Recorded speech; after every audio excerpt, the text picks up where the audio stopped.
Good morning, everybody. How are you all? I hope you must be fit and fine at home. आशा करती हूँ कि आप सब ने जो मैंने इससे पहले आपको एक वीडियो भेजा था, आप सब ने उसको बहुत ध्यान से सुना होगा और समझने की कोशिश भी की होगी। देखो बच्चों, उस पे मैंने आप लोग को बताया था, रिवीजन सारा कराया था लेसन 1 और 2 का, और उसमें मैंने आपको बहुत ही अच्छे से समझाया था कि कैसे हम कैसे हम शब्दों को पहचान सकते हैं, उनका लिंग पहचान सकते हैं और उनका वचन पहचान सकते हैं। और मैंने ये भी बताया था आप सबको, क्योंकि हम उसी के आधार पर हम आगे के अपने पाठों का अध्ययन करेंगे। तो आशा करती हूँ कि आप सब ने अपना सारा काम रिवाइज कर लिया होगा अच्छे से। आज हम नया पाठ शुरू करेंगे और वो है स्त्रीलिंग। मैंने आप लोग को बताया था कि संस्कृत में 3 लिंग होते हैं और 3 वचन।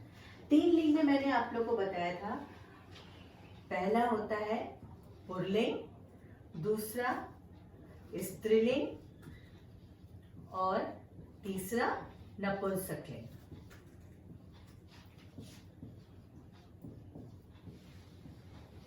पुल्लिंग यानी जो पुरुष जाति का बोध कराते हैं, स्त्रीलिंग यानी जो स्त्री जाति का बोध कराते हैं, और नपुंसकलिंग के बारे में मैंने बताया था जो कॉमन नाउन के लिए इस्तेमाल करते हैं और हम नॉन लिविंग थिंग के लिए इस्तेमाल करते हैं, उसे हम नपुंसकलिंग कहते हैं।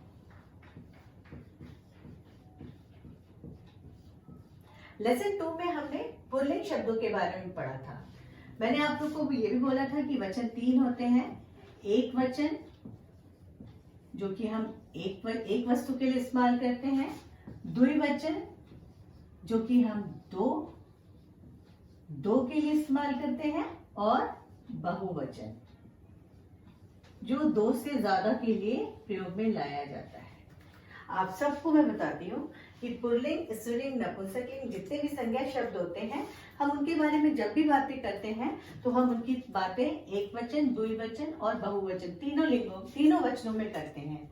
ये भी मैंने आप लोगों को बताया था कि हम पुल्लिंग शब्द कैसे पहचान सकते हैं, स्त्रीलिंग शब्दों को कैसे पहचान सकते हैं और नपुंसकलिंग शब्दों को कैसे पहचान सकते हैं। उस साथ ही ये भी बताया कि एक वचन, द्विवचन, बहुवचन इन शब्दों को हम कैसे पहचानेंगे।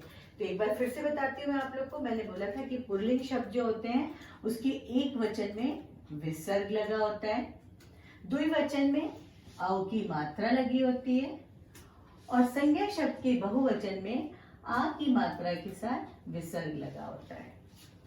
स्त्रीलिंग शब्दों की पहचान एक वचन में आ की मात्रा से, द्विवचन में ए की मात्रा से, और बहुवचन में आ और विसर्ग। तीसरा नपुंसकलिंग। नपुंसकलिंग में एक वचन में म हलंत होता है, द्विवचन में ए की मात्रा होती है, और बहुवचन में आनी या आणी प्रत्यय जोड़ा जाता है। एक चीज मैंने और बताई थी कि जो पुल्लिंग शब्द होते हैं वो हमेशा अकारांत यानी अ वर्ण से एंड होते हैं। स्त्रीलिंग शब्द आ वर्ण से एंड होते हैं, और नपुंसकलिंग को हम म हलंत लगाकर एंडिंग मानते हैं। यानी अगर मैं आपसे कहती हूँ, एक उदाहरण देती हूँ, बालका, बालक बोला तो आपको इसमें लास्ट में बालक क में आपको लास्ट में अ का साउंड आ रहा है, इसलिए ये पुल्लिंग शब्द है।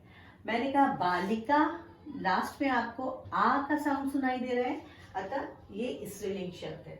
अगर मैंने कहा फलम और ये नॉन लिविंग थिंग भी है तो ये हो गया आपका नपुंसकलिंग। बच्चों, ये टेबल आपको हमेशा याद रखनी है क्योंकि ये हर बार आपके काम आती है। हमने पार्ट 2 में पुल्लिंग शब्दों को पढ़ा था, जिसमें आपने पुल्लिंग शब्दों को तीनों वचनों में उसका रूप जाना था संज्ञा के। आपने जैसे मैंने एग्जाम्पल बताया था बालक, तो बालक में एक अह लग जाता है, तो जब उसे विसर्ग लगा देते हैं तो वो हो जाता है बालका। द्विवचन में औ की मात्रा लगा देते हैं तो वो बालकौ, और बहुवचन में बालक में आ की मात्रा के साथ विसर्ग लग जाता है तो वो बन जाता है बालिका। ये तो आपने लेसन 2 में पढ़ा था। आज हम नया अध्याय शुरू करेंगे, पाठ 3, स्त्रीलिंग। स्त्रीलिंग जैसा कि आप सभी जानते हैं कि वे शब्द जो स्त्री जाति का बोध कराते हैं उसे हम स्त्रीलिंग कहते हैं। संस्कृत में मैंने आपको बताया जितने भी शब्द आ से एंड होते हैं, जैसे बालिका, रमा, लता, मक्षिका, महिला, वृद्धा, कलिका, ये सारे वर्ण आ से एंड हो रहे हैं, ये सारे शब्द आ वर्ण से एंड हो रहे हैं, इसलिए ये सारे शब्द स्त्रीलिंग है। सिर्फ आ वर्ण से एंड होने वाले शब्द ही स्त्रीलिंग में नहीं आते हैं, इसके अलावा भी है, जैसे बड़ी ई की मात्रा से जो शब्द एंड होते हैं वो भी शब्द स्त्रीलिंग में आते हैं, री की मात्रा से जो एंड होते हैं वो भी आते हैं, छोटा ऊ, बड़े ऊ की मात्रा से अंत होने वाले शब्द वो भी स्त्रीलिंग में आते हैं। लेकिन चूंकि आप संस्कृत को आप पहली बार अध्ययन कर रहे हैं, अभी आपने शुरुआत की है संस्कृत पढ़ने की, तो इसीलिए सिर्फ हम आकारांत यानी आ से अंत होने वाले शब्दों को ही पढ़ेंगे, यानी स्त्रीलिंग में आज आप आकारांत शब्दों को ही पढ़ेंगे। यही आपके पाठ 3 में है। तो चलिए शुरू करते हैं। पहले मैं पाठ का अध्ययन करूंगी, पाठ का रीडिंग, पाठ को मैं पढ़ के सुनाऊंगी, उसके बाद आप सब इसको ध्यान से सुनिएगा और फिर घर में ऐसे ही पढ़ने की कोशिश करिएगा। जो शब्द स्त्री जाति का बोध कराते हैं उन्हें स्त्रीलिंग कहते हैं। इन्हें भी अंतिम मात्रा के आधार पर अलग अलग नाम से जाना जाता है। जैसे मैंने अभी बताया था आपको, सारिका, सारिका आ की मात्रा यानी आ से एंड हो रहा है, इसलिए ये आकारांत है और स्त्रीलिंग है। इसका अंतिम स्वर आ है, अतः यह आकारांत स्त्रीलिंग शब्द है। इसी प्रकार और अन्य उदाहरण है अध्यापिका, छात्रा, अजा, मक्षिका, महिला और भी बहुत सारे शब्द। दूसरा है नदी। अभी मैंने आपको बताया कि आ के अलावा भी और स्त्रीलिंग है, ई की मात्रा वाले भी शब्द स्त्रीलिंग होते हैं। इसका अंतिम स्वर ई, बड़ी ई है, इसलिए यह इकारांत है और स्त्रीलिंग शब्द है। इसी के अलावा भी और एग्जाम्पल है पृथ्वी, साध्वी, माधवी, वेणी आदि। वधु, वधु में बड़े ऊ की मात्रा यानी बड़े ऊ की मात्रा से ये एंड हो रहा है और ये भी स्त्रीलिंग शब्द है, यह उकारांत, उकारांत शब्द है। इसी प्रकार वधु, रज्जु आदि शब्द है। धेनु, इसका अंतिम स्वर ऊ, छोटा ऊ है, इसलिए यह उकारांत स्त्रीलिंग शब्द है। इस प्रकार से रेणु, वेणु आदि शब्द भी आपके स्त्रीलिंग शब्द हैं। मातृ, त्रिन में त में री की मात्रा है, यानी रीकारांत से जो शब्द होते हैं एंड वो भी स्त्रीलिंग शब्दों में आते हैं और यह रीकारांत स्त्रीलिंग शब्द। आप सब ने एक चीज गौर की कि मैंने जितने भी शब्द अभी बोले और वो जिस भी मात्रा से एंड हो रहे हैं उनका नामकरण भी उसी मात्रा से होता है। जैसे सारिका तो आ से एंड हो रहा था, तो ये आकारांत। आकारांत का मतलब ही होता है, मैंने आपको पहले भी बताया था अपने वीडियो में, आकारांत मतलब आ आकार से अंत होने वाले शब्द। इसलिए इकारांत, इकारांत का मतलब होता है ई की मात्रा यानी ई से अंत होने वाले शब्द। उकारांत, उकारांत का मतलब ऊ से अंत होने वाले शब्द। तो देखा आपने, जो भी शब्द जिस वर्ण से एंड होता है हम उसका नामकरण उसी आधार पर करते हैं। तो चलिए आज हम जो कर रहे हैं अध्ययन, उसमें सिर्फ आकारांत स्त्रीलिंग शब्दों का ही अध्ययन कर रहे हैं। इसलिए आप सबको आज ये ध्यान रखना है कि जो भी आकारांत शब्द होते हैं स्त्रीलिंग में, उनका एक वचन में आ की मात्रा लगी होती है, उनमें द्विवचन में ए की मात्रा और बहुवचन में आ की मात्रा के साथ विसर्ग भी लगा होता है। ये बहुत ध्यान से देखिए और इसको याद रखिएगा, क्योंकि इसी के आधार पर आप आसानी से शब्दों को पहचान सकते हैं कि वो स्त्रीलिंग का कौन सा वचन है, उसका रूप क्या है, कौन सा वचन है। स्त्रीलिंग एक वचन का रूप है, ये स्त्रीलिंग द्विवचन का रूप है, ये स्त्रीलिंग बहुवचन का रूप है।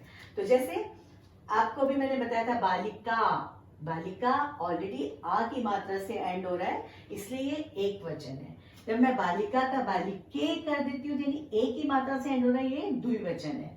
और बालिका यानी आ की मात्रा प्लस विसर्ग दोनों है, तो ये इसका स्त्रीलिंग का बहुवचन का रूप है। आपकी बुक में ऐसे बहुत सारे एग्जाम्पल्स दिए हुए हैं जो मैं आपको पढ़ के सुनाती हूँ।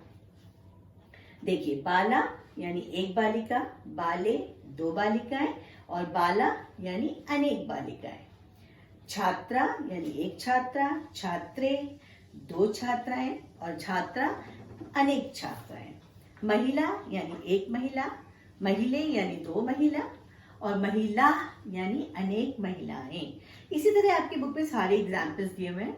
चटका, चटके, चटका, मक्षिका, मक्षिके, मक्षिका, लता, लते, लता, अध्यापिका, अध्यापिके, अध्यापिका, नौका, नौके, नौका, गायिका, गायिके, गायिका, कोकिला, कोकिले, कोकिला, वाटिका, वाटिके, वाटिका, नासिका, नासिके, नासिका, मुशिका, मुशिके, मुशिका, कन्या, कन्ये, कन्या।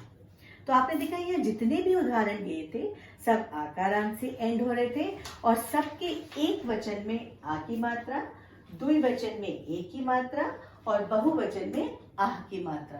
तो इस देखा कितना आसान है। अगर आप ये 3 साइन याद रखते हैं तो आपको जितने भी आकारांत स्त्रीलिंग शब्द हैं सबके रूप तीनों वचनों में बड़ी आसानी से याद हो जाएंगे। आपको कुछ नहीं याद करना पड़ेगा, सिर्फ आपको ये याद करना रखना पड़ेगा कि एक वचन में आ की मात्रा होती है, द्विवचन में ए की और बहुवचन में आह की मात्रा होती है। आई होप आप सबको ये समझ में आ गया होगा कि आकारांत स्त्रीलिंग शब्द का तीनों वचनों में रूप किस प्रकार चलता है।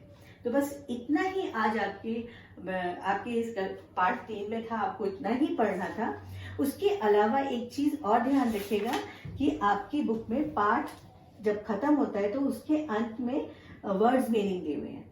उन वर्ड्स मीनिंग को आपको जरूर से याद करना है और जब आप उनको याद करेंगे तो याद रखिएगा कि बच्चों आपको उसकी संस्कृत से हिंदी और हिंदी से संस्कृत दोनों ही याद करनी है, क्योंकि आप संस्कृत पहली बार पढ़ रहे हैं इसलिए आपको सिर्फ संस्कृत से हिंदी वर्ड ही नहीं पता होने चाहिए। अगर एग्जाम में आपको संस्कृत से हिंदी आया तब तो आप कर लेंगे, लेकिन हिंदी से अगर संस्कृत करने आया फिर आप कैसे करेंगे। इसलिए जब भी आप संस्कृत में इनको शब्दार्थ को याद करेंगे तो आपको ध्यान रखना है कि आपको वाइस वर्सा याद करना है और हर पाठ के अंत में जो शब्दार्थ दिए हैं आपको उनको हर बार याद रखना है, क्योंकि शब्दार्थ आपके एग्जाम्स में आते हैं और आपको याद रखना है। तो आशा करती हूँ कि आपको ये सारी जितना भी मैंने स्त्रीलिंग और पुल्लिंग और नपुंसक लिंग के बारे में बताया वो आपको समझ में आ गया होगा। एक बात याद रखना बच्चों, आप ये सोचोगे कि मैम हर बार रिपीट करती है, हर बार रिवाइज करती है एक ही चीज। वो रिवाइज इसलिए करा जाता है जिससे कि आप बात को अच्छे से समझ जाएं, भूले नहीं। क्योंकि अगर आप इस छोटी सी टेबल को अगर आप भूल जाएंगे तो फिर आप आगे पढ़ने में आपको मुश्किल आएगी। इसीलिए मैं हर बार आपको रिपीट करके बताती हूँ कि पुल्लिंग शब्द एक वचन में विसर्ग लगा होता है, द्विवचन में औ की मात्रा लगी होती है और बहुवचन में आ की मात्रा प्लस विसर्ग लगा होता है। ये ध्यान रखिए बच्चे, ये 2 डॉट जो है विसर्ग का साइन है। ये विसर्ग जिसका साउंड हमारे मुंह से आह के रूप में निकलता है। स्त्रीलिंग शब्दों की पहचान में एक वचन में हमेशा आ की मात्रा लगी होती है, द्विवचन में ए की मात्रा लगी होती है और बहुवचन में आ की मात्रा के साथ विसर्ग भी लगा होता है।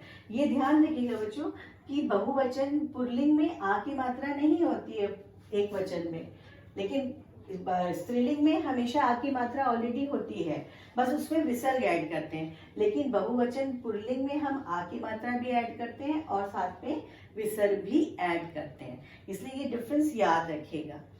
तो आशा करते हो कि आप सबको ये अच्छे से समझ में आ गया होगा और इस टेबल को आप सब जरूर से याद रखिएगा।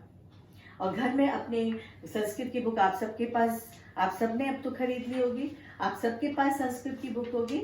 आप घर में जरूर से रीडिंग प्रैक्टिस करिएगा और थोड़ा जोर से पढ़िएगा, जिससे कि आपका जो उच्चारण हो बहुत क्लियर उच्चारण हो जाए। और आप सब इसकी वर्ड मीनिंग जरूर याद कर लीजिएगा, जिससे कि जब आप संस्कृत पढ़ें तो आपको समझ में आए। अभी यहाँ तो पिक्चर है इसलिए आप उसको आसानी से समझ रहे हैं, लेकिन जब आपको एग्जाम पिक्चर्स नहीं होंगी, खाली शब्द होंगे, तो आपको उसके मीनिंग याद रखने हैं। इसीलिए आपको हर चैप्टर के बाद दिए हुए शब्दार्थ को जरूर याद रखना है। तो आज के लिए बस हम इतना ही।